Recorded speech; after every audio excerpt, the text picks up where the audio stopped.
The night Mother locked the door. The iron bolt slid home with a heavy, final thud. Outside, the wind howled like a wounded beast, but inside, the air was thick with the smell of old cedar and Mother's sharp, metallic fear. She didn't look at us as she pocketed the key. "Don't open it," she whispered, her voice trembling. "Not for the wind, not for the birds, and not for the voices that sound like mine."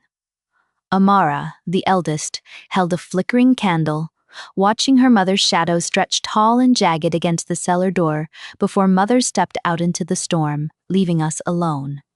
The knock that knew their names. For hours, there was only the sound of our breathing. Then, the wood of the front door groaned. Thump, thump, thump. It wasn't a random banging of branches. It was rhythmic, deliberate. "Amara, Bio, Lena." A voice drifted through the cracks. It sounded like Mother, but the pitch was slightly off, like a song played at the wrong speed. Bio pressed his ear to the cold wood, his knuckles white as he gripped a fire poker.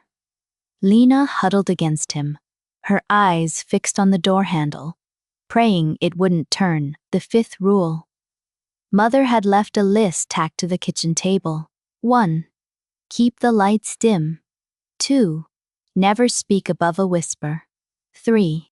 Do not look out the windows. 4. Stay together in the heart of the house. But as the night deepened, Tari pulled Kemi into the corner of the pantry. He leaned in close, his breath cold against her ear. "There is a fifth rule, Kemi," he hissed, a strange wide grin splitting his face.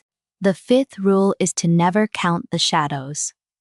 Kemi shivered, looking at Tari's eyes. They seemed darker than the room itself. Amara couldn't shake the feeling that something was wrong, not just outside, but within the walls. She climbed the creaking stairs to the attic, her candle guttering in the drafts. Beneath a loose floorboard near Mother's old trunk, she found it, a leather-bound journal, its pages yellowed and brittle. This wasn't a diary of recipes or chores. It was a record of protection, filled with strange symbols and frantic handwriting. Her heart hammered against her ribs as she began to read the first page. Amara hurried back downstairs, her face as pale as the candle wax. She beckoned Bio into the kitchen, spreading the journal open under the dim light. "Look," she whispered, pointing to a page dated the year Kemi was born. The entry was simple. "I have been blessed with 4 lights to keep the darkness at bay. Amara, my strength. Bio, my shield. Lena, my eyes.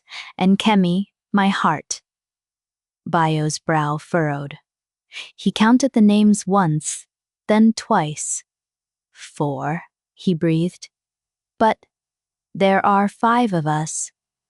What Kemi reflected. In the hallway, Kemi picked up Mother's silver hand mirror. She wanted to see if she looked as scared as she felt. Tari was standing right behind her, his hand resting heavily on her shoulder. But when Kemi looked into the glass, she let out a strangled gasp. In the reflection, she saw herself clearly. The fraying lace of her collar, the sweat on her brow. But where Tari's should have been, there was only a tall, flickering column of gray smoke with 2 pinpricks of light where his eyes should be.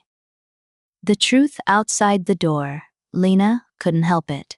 She climbed onto a stool and peered through a knothole in the boarded-up window.